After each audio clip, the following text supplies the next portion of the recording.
The president's planning to speak to the nation's school children Tuesday by C-SPAN and the internet, and I think it's fair to say the White House was blindsided by the reaction that's blown up, a real firestorm. Conservatives are in a rage. Glenn Beck spoke for many of the talk show people when he said, these are his words, they are capturing your kids, stand guard America, your republic is under attack.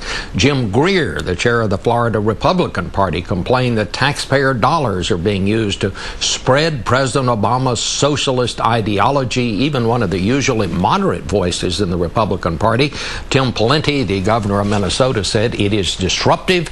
I don't think he needs to force it upon the nation's school children. I guess my question to you, Mr. Secretary, what is going on? It's been pretty interesting, but the president's whole message is about personal responsibility and challenging students to take their education very, very seriously.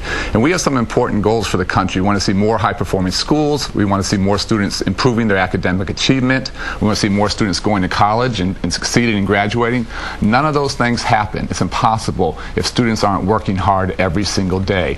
And it's amazing to me, the last time a president spoke to the nation's children was in 1991. The real question I have is, why has it been 18 years since a president has addressed our nation's youth? And schools can do this. They can not do it. They can watch it during the school day.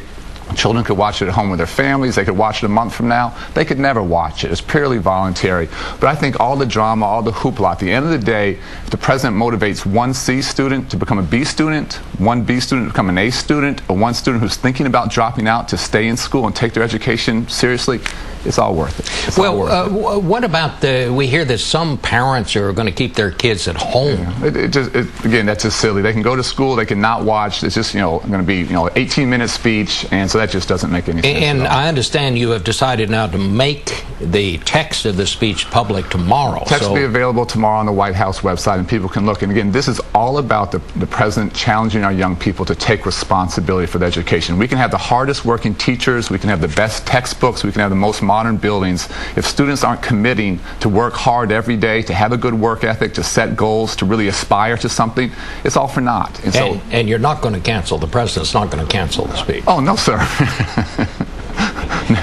There was one question that I did have in some of the study materials that you sent out to some of the schools to accompany this.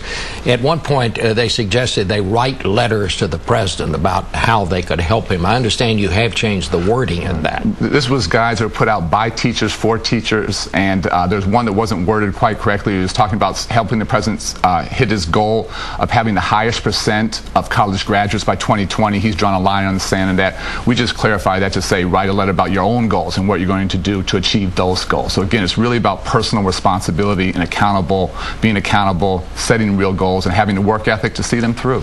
Were you surprised at this reaction? It's the kind of things I frankly don't pay any attention to. We have major problems. We have major challenges in this country, Bob. We have more homeless students than we've ever had, and we have teachers and social workers and counselors working so hard to bring them into school and keep them there, and I want to thank them for that effort.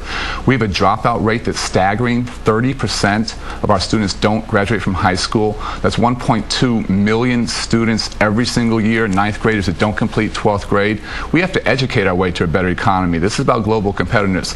So I don't spend any time on the silly stuff. I try and stay laser-like focused on really dramatically improving what's going on for our nation's children.